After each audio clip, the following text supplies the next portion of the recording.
Ask Abby, providing answers, insights, and education designed to give you the tools and knowledge you need to thrive financially and live confidently in retirement. And welcome in. This is Ask Abby with Abby Reed, co-CEO of the Reed Financial Group, the retirement family. And we always appreciate your time and guidance here on the program. Abby, we are at crunch time here, nearing the end of 2022. I like checklists. I just went through the checklist of everyone that I need to buy a holiday gift for, and that way I don't forget anybody. Checklists when I go to the grocery store are helpful. You have a fantastic financial and retirement planning checklist for 2022. While we are here in the midst of the holiday season, what do we need to be doing or looking at in order to make all the financial progress that we can? Yeah, Peter, it's great to be here with you today. And believe it or not, we are rounding the corner on 2022, and 2023 is almost upon us, which is crazy. This year has gone by so quickly for me, and I know it has for a lot of other people as well. And we're coming into the time of year where a lot of people do some reflecting on the entire year, the progress they've made towards their goals, maybe some goals for the next year. And so we think it's a really good time to go through that checklist, the financial checklist that we have. If you are 5, even 10 years from retirement, these are the things that it's really beneficial to set some time aside if you're married with you and your spouse to just take a look at, all right, what do we really need to look at, and what's the process here to start this retirement planning, and hopefully working with a professional once you start going through these checklists. And also, there are deadlines that for the end of the year. So there are some things that you have to, if you're going to take advantage of those, you're going to have to do it by the end of the year. So we're going to talk about those today too, so that January doesn't roll around and we're not kicking ourselves for not knowing these things. So we'll discuss that today as well. Absolutely. Well, I like how this checklist is broken down into sections, because you need to take care of your financial planning before the end of the year. It sounds so big and ominous and difficult to identify what we need to tackle. So 5 major sections on your checklist: income and expenses, taxes, investments, healthcare, and then those key events. So let's tackle each one a little bit. As we look toward the end of the year, what do we need to focus on within the income and expenses subcategory of our planning?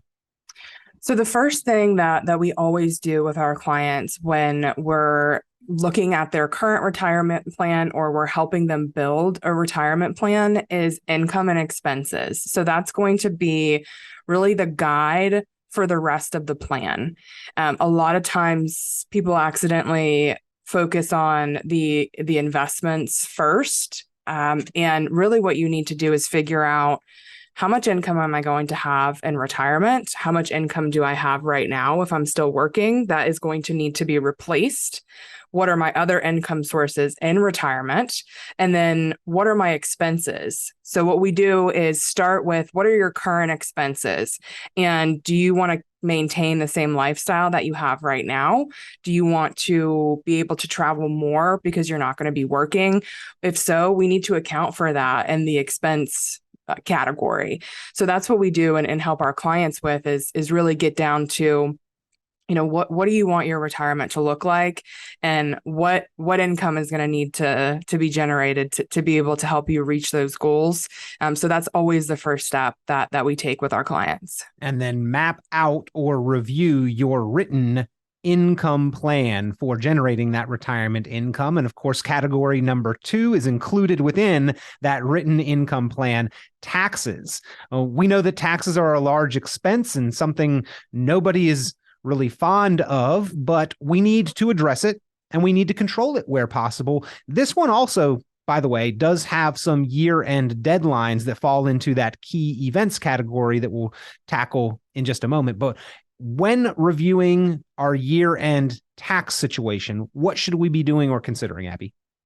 One of the things that we find really effective in managing taxes in retirement and even in the years before retirement is taking into account what kind of tax qualification your accounts have and when you're starting income or withdrawals from those accounts. If we're not having to take withdrawals from those accounts, then we think about asset location, which is we have a diversified portfolio. So there's going to be some more growth oriented positions. There's going to be more conservative positions. That's just the basis of a diversified portfolio. So what we like to do is place certain investments or certain vehicles in maybe a Roth IRA that are more geared towards long-term growth. So they're a little bit more aggressive, because if you're not going to use that Roth IRA until maybe way in the future, you're going to be able to enjoy those over the long term, that growth, eventually tax-free if you do need to access that. And so that's something that we call asset location. And also Roth conversions. So we're doing a lot of helping our clients with Roth conversions, figuring out if it's an opportune time to do that for them. If so, how much, to set them up for a more tax-free situation, or at least tax diversified situation in the future. And so those are the things, just some of the things that we try and focus on and incorporate into an income plan. Not what you make, what you keep. It's not what you have in those retirement accounts. It's what you get to keep out of them. And proactive management of taxes, a big advantage in keeping as much of our money as possible. And then we want that money to grow. Obviously, this has been a pretty challenging year for that in the stock and bond markets, but doing some investment analysis and taking care of some items on this checklist. The big one to me on here that I think, unfortunately, a lot of people overlook and miss: rebalancing. Why is rebalancing investments so important, Abby? So that's one of the most effective, if you look over history at various portfolios, that's one of the most effective things that you can do, if you do it in a disciplined way, to enhance long-term returns over the lifetime of your portfolio. So essentially what that's going to do is, say your portfolio is a match for your risk tolerance. It's a match for, where you are in life and what you need that account to do. So say that's 70% stocks and the rest bonds. Depending on what happens in those two asset classes that year, that might be a different percentage in those two categories by the end of the year. If you don't rebalance to the original allocation that you set up for a reason, that's going to have allocation creep. And so over time, you're going to maybe have, maybe 85% in stocks in this example. That's going to be way outside your risk tolerance, because not only is it already outside your risk tolerance to begin with, but now you're a little bit older, closer to retirement. So that's going to compound that risk. And I think, unfortunately, that's what we've seen this year, is because stocks had such an incredible bull run, a lot of people weren't rebalancing. They weren't thinking about the more conservative or moderate part of their portfolio, and they were way over allocated to stocks or mutual funds that were a little bit outside their risk tolerance, and unfortunately that has caused some people some pain this year in their accounts. So it's a really important thing to keep in mind. Maybe not the cause of excessive losses more than we are comfortable with, but an attributing factor to some people losing more than they are comfortable out of their investments and retirement accounts, Abby? Yeah. So I think that what happens is, human nature is to have a pretty short frame of reference, especially when it comes to the markets. Unless you do this professionally, you don't really think about what's happened over, 5-10 years. It's just kind of what's happened this year and, maybe what's going to happen in the next 6 to 12 months. So a lot of people didn't really think, or didn't really even know, that their portfolio had the ability to go down as much as it has this year. And so it's a reminder, it's a painful reminder to some people, to make sure that you have a sound investment strategy that fits your goals, that is being adjusted proactively, so that you don't have to go through something like this and have to rethink everything and make those adjustments. It's something that just something small, like rebalancing and making sure you're staying in alignment with your chosen investment strategy that can make a huge difference over time. All right. Another section on this 2022 financial and retirement planning checklist, the key events. Now, these I think are my favorite part of the checklist. It's like a checklist inside of a checklist. So what are some of the key events that we need to be aware of and then potentially initiate some action if they do apply to us? Right. So the key events that we're looking at here, especially the ones that have a hard deadline by the end of the year, are going to be your employer sponsored plan contributions. So we're talking about 401ks, 403bs. You have a given amount that you can contribute into those plans each year, and that resets each year. So if you don't max that out, then that opportunity is kind of gone. So if you're looking for, I want to put the most in my 401k or my 403b, you have a couple of months left to go ahead and max that out. Something that we also like to talk to our clients about, that are still participating in their employer plan, is there might be a Roth option in there. So you could consider and have a conversation about maybe putting some of your contributions toward the Roth portion and not just towards the tax deferred portion. So that evens things out a little bit. That has to be done by the end of the year. For IRAs, so SEPs, all types of IRAs, that's going to be either tax time in April, or for SEP IRAs, it'll be, if you file an extension, it'll be October. So you have a little bit more time with those, but not for the employer sponsored plans. All right. So we got to make hay while the sun is shining, and you can, as I understand it, Abby, back end load those employer sponsored plans. So if we wanted to up our contribution percentage just for these last couple months or the couple paychecks that we have remaining in this year, nothing that's going to necessarily prevent us from putting a little bit more in to supercharge it and take advantage where we can here at the end of the year, right?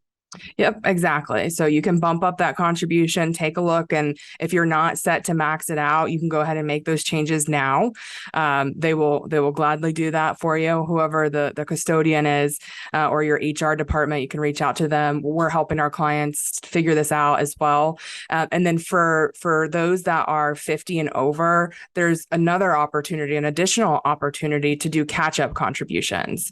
And so that allows you to put even more into that employer sponsored plan. And something else we always like to talk to people about, most people aren't aware of this, is you don't necessarily have to keep the funds in your 401k or 403b. So there are some opportunities like an in-service rollover if you're still working, where you can roll it over to an IRA. It stays in that tax deferred umbrella. There's backdoor Roth conversion opportunities, mega backdoor Roth opportunities. So there's a lot more options than people really realize. But the main thing to remember is get those contributions in and go ahead and max out that limit for those that are able to. Absolutely. And then from putting money in, making those contributions, to now taking money out, another important deadline reminder before the end of the year. If you are 72 or above, make sure you've done those RMDs, right? Yes, that's a big one. So those RMDs, required minimum distributions, are the forced withdrawals from your retirement account once you reach a certain age. So now it's 72. Also, if you have a inherited beneficiary IRA, so if you have inherited an IRA from somebody else, most likely have to take RMDs as well. It used to be a little bit more cut and dry than that, but the rules have changed. And so depending on when you inherited it, a lot of it depends. So just make sure that you're taking a look at that. We're making sure that all of our clients are aware. These are the rules that you have to follow, because you inherited it in this year, those type things. So just be aware if you have to take those RMDs this year. Some of the penalties were waived, essentially waiving RMDs for a certain subset of beneficiaries. But that's not for everybody. So I don't want people to be confused and think that RMDs were waived again this year. They were in 2020. They have not been waived in 2022. So most people are still going to have to take those by the end of the year. Changing rules, changing timelines per our situation. That's why it's great that we have you to rely on there to know when and what applies to us, and why it's great to have a checklist such as what you've got available. Ladies and gentlemen, if you'd like the checklist to go over on your own with a spouse, a loved one, family member, maybe a coworker's talking about retiring or had questions about their investments around the water cooler, great to give them. And of course, the real value, you can go through this checklist with the help and assistance of Abby Reed. If you would like to take advantage of that opportunity, get in touch with Abby Reed at the Reed Financial Group, 678-442-0255, 678-442-0255. You can also go online, goaskabby.com, goaskabby.com. By the way, your opportunity to ask questions that you would like to hear addressed on an upcoming episode of the program. So goaskabby.com, or you can call Abby at the Reed Financial Group, 678-442-0255. Abby, great checklist. I am going to go through it myself, make sure I've done the things that I need to do. Appreciate the time and the information as always. Absolutely, Peter. Thank you very much.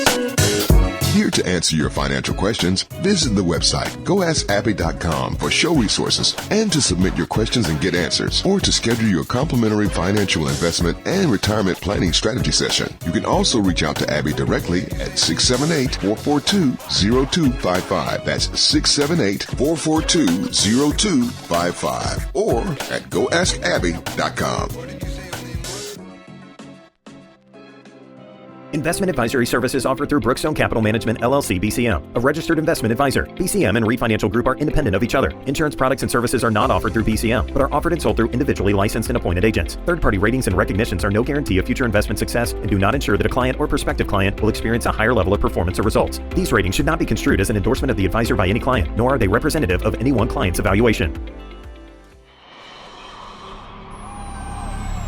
The information presented on this program is provided for informational purposes only, without warranty of accuracy, completeness, or suitability for a particular purpose. This program is not intended to be and does not constitute financial, investment, legal, or tax advice. This information is general in nature and not specific enough to be construed as advice. You should not make any decision based on the information presented on this program without independent consultation with an appropriately licensed professional or competent advisor. Investment in securities or the market involves a potential risk for loss of principal. Trading, therefore, may not be suitable for all listeners. Annuity guarantees are based solely on the financial strength and claims-paying ability of the issuing company. Withdrawals of growth from annuities may be taxable as ordinary income in the year it is taken. Individuals should review contracts for specific details of the product's features and costs. Early withdrawals may subject the owner to penalties, fees, or taxes.